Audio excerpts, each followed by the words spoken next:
Bonjour à toutes et à tous, voici les analyses du SP500 et de l'euro-dollar pour le lundi 26 mai.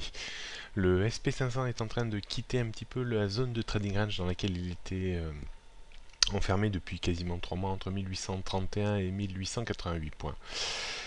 Le débordement de 1888 points est en train de permettre une hausse en direction des résistances oblique de très long terme qui passe vers 1925 points et on peut constater un léger canal haussier qui fait suite à la dérive horizontale et cette résistance de ce canal haussier passe vers 1910 points.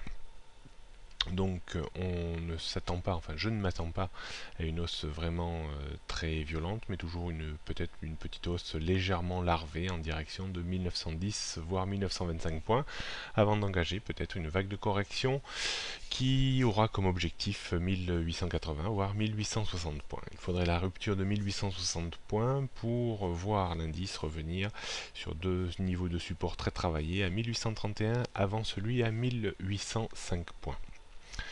Donc on note une grosse résistance à 1900-1910 points avant 1925 et 1950, support 1880-1860, 1831-1805 et 1765 points.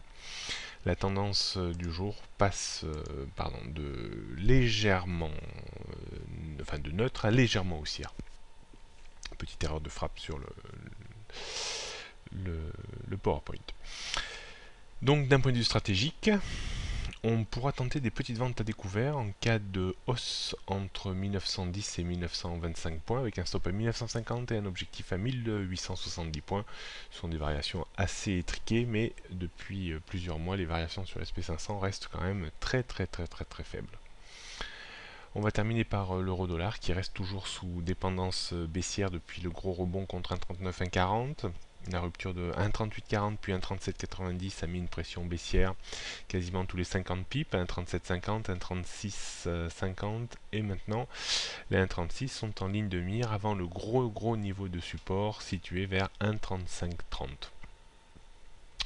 Une phase de correction technique reste toujours possible. Le minimum à espérer est un retour sur 1,3650, 1,37 et le maximum à espérer est situé vers 1,3790.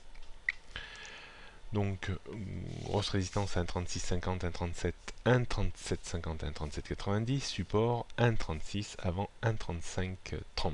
Tendance baissière reste bien en place en dessous de 1,38. Stratégie, on verra la prochaine correction technique où elle nous mènera, mais si elle devait remonter jusqu'à 1,3790, 1,38, on vendrait bien entendu dans cette zone pour viser un retour sur 1,3650 avec un stop à 1,3960. Voilà, prochaine analyse demain mardi. Bonne journée à toutes et à tous.